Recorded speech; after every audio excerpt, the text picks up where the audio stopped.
ഭീകരപ്രവർത്തനങ്ങളിൽ ഏർപ്പെട്ടുവെന്ന് കണ്ടെത്തിയതോടെ SDPIക്കെതിരെ കടുത്ത നടപടിക്കൊരുങ്ങി കേന്ദ്ര സർക്കാർ. SDPI ഓഫീസുകളിൽ നടത്തിയ റെയ്ഡിൽ ഡിജിറ്റൽ ഉപകരണങ്ങൾ ഉൾപ്പെടെ പിടിച്ചെടുത്തു. റെയ്ഡിൻ്റെ അടിസ്ഥാനത്തിൽ കൂടുതൽ അറസ്റ്റിനും സാധ്യതയുണ്ട്.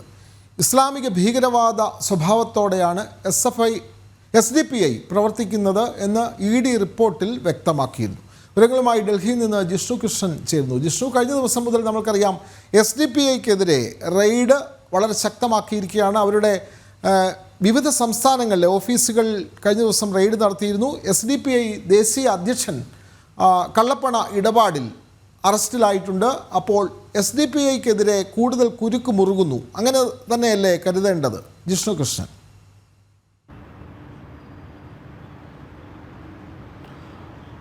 വിനോദ്, SDPI നടത്തുന്ന നിയമവിരുദ്ധ ഭീകരവാദ പ്രവർത്തനങ്ങൾ സംബന്ധിച്ച് വിശദമായ റിപ്പോർട്ടും വിവരശേഖരണവും ആഭ്യന്തര മന്ത്രാലയം നടത്തുകയാണ് എന്നാണ് ലഭ്യമാകുന്ന റിപ്പോർട്ടുകൾ. SDPIക്കെതിരെ കർശനമായ നടപടി പോപ്പുലർ ഫ്രണ്ടിനെതിരെ സ്വീകരിച്ചതിന് സമാനമായ നടപടി പോലും ഉണ്ടാകാൻ സാധ്യതയുണ്ട് എന്നാണ് റിപ്പോർട്ടുകൾ പുറത്തുവരുന്നത്. കാരണം കഴിഞ്ഞ ദിവസം എൻഫോഴ്സ്മെന്റ് ഡയറക്ടറേറ്റ് അത്തരത്തിലൊരു വിശദമായ പരിശോധനയാണ്, റെയ്ഡാണ് SDPIയുമായി ബന്ധപ്പെട്ട് നടത്തിയിട്ടുള്ളത്. കേരളം കൂടാതെ ചെന്നൈ, ബാംഗ്ലൂർ, ലക്നൗ, ഡൽഹി, ജയ്പൂർ തുടങ്ങിയ സ്ഥലങ്ങളിലെയും SDPIയുടെ ഓഫീസുകളിലും കേന്ദ്രങ്ങളിലും വിശദമായ പരിശോധന നടത്തി. ഡിജിറ്റൽ ഉപകരണങ്ങൾ പിടിച്ചെടുത്തു, പണമിടപാട് രേഖകൾ പിടിച്ചെടുത്തിട്ടുണ്ട്. അതുമായി ബന്ധപ്പെട്ട വിശദമായ റിപ്പോർട്ട് തയ്യാറാക്കിക്കൊണ്ടിരിക്കുകയാണ്. കൂടാതെ നിലവിൽ പിടിയിലായിട്ടുള്ള SDPI ഭീകരൻ മുഹമ്മദ് കുട്ടി ഫൈസിയിൽ നിന്ന് ലഭിച്ച വിവരങ്ങളുടെ അടിസ്ഥാനത്തിൽ ഇയാളിപ്പോഴും EDയുടെ കസ്റ്റഡിയിൽ തുടരുകയാണ്. ED ചോദ്യം ചെയ്തു വരികയാണ്. അത്തരത്തിൽ ലഭിക്കുന്ന വിവരങ്ങളുടെ അടിസ്ഥാനത്തിൽ തുടർന്ന പരിശോധനയും കൂടുതൽ ഭീകരരുടെ അറസ്റ്റ് നടപടിയും ഉണ്ടാകും എന്നാണ് മനസ്സിലാക്കുന്നത്. ഇതുവരെ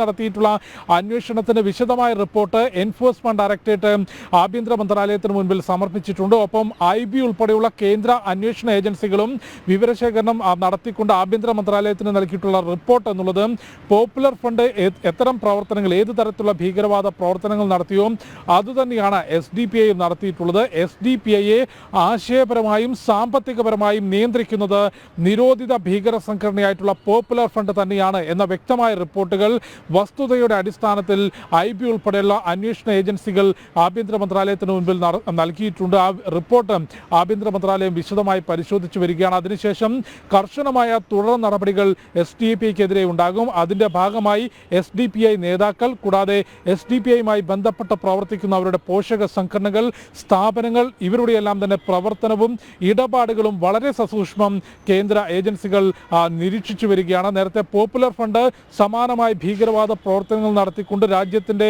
സമാധാനത്തിനും അഖണ്ഡതയ്ക്കും വെല്ലുവിളി ഉയർത്തിയപ്പോൾ സമാനമായ ഒരു ഓപ്പറേഷൻ കേന്ദ്ര ഏജൻസികൾ നടത്തിയിരുന്നു. അതിൻ്റെ ഏറ്റവും ഒടുവിൽ ഓപ്പറേഷൻ ഒക്ടോപസിലൂടെ മുഴുവൻ ഭീകരരെയും അറസ്റ്റ് ചെയ്തതിന് ശേഷമായിരുന്നു PFIയെ നിരോധിച്ചത്. പക്ഷേ ആ നിരോധനത്തോടെ ഭീകരവാദ പ്രവർത്തനം അവസാനിച്ചിട്ടില്ല എന്ന വ്യക്തമായ ധാരണ ആഭ്യന്തര മന്ത്രാലയത്തിനും അന്വേഷണ ഏജൻസികൾക്കും ഉണ്ട്. അതുകൊണ്ട് തന്നെയാണ് അതിൻ്റെ പിറകെ തുടർ നടപടികൾ ശക്തമാക്കുന്നത്. ഈ പോപ്പുലർ ഫ്രണ്ടിനെ നിരോധിച്ചെങ്കിലും അതിലുണ്ടായിരുന്ന ഭീകരർ, അതിൻ്റെ പ്രവർത്തനങ്ങൾ SDPI ഉൾപ്പെടെയുള്ള സംഘടനകളുടെ ലേബലിൽ നടക്കുന്നു എന്നതിൻ്റെ വ്യക്തമായ തിരിച്ചറിവിലാണ് SDPIക്കെതിരെയുള്ള അന്വേഷണവും പണമിടപാട് സംബന്ധിച്ച് വ്യക്തമായ നിരീക്ഷണവും നടത്തിയത്. പോപ്പുലർ ഫ്രണ്ടിന് ലഭിച്ചിട്ടുള്ള ഭീകരവാദത്തിൽ ലഭിച്ചിട്ടുള്ള അനധികൃത സാമ്പത്തിക സമാഹരണം, ആ പണം തന്നെയാണ് SDPIയുടെ പ്രവർത്തനങ്ങൾക്കും വേണ്ടി വിനിയോഗിച്ചത്. അതിൽ മുഖ്യ ഇടനിലക്കാരനായി നിന്നത് ഈ SDPIയുടെ അഖിലേന്ത്യാ പ്രസിഡന്റ് മുഹമ്മദ് കുട്ടി ഫൈസിയാണെന്ന് കണ്ടെത്തി.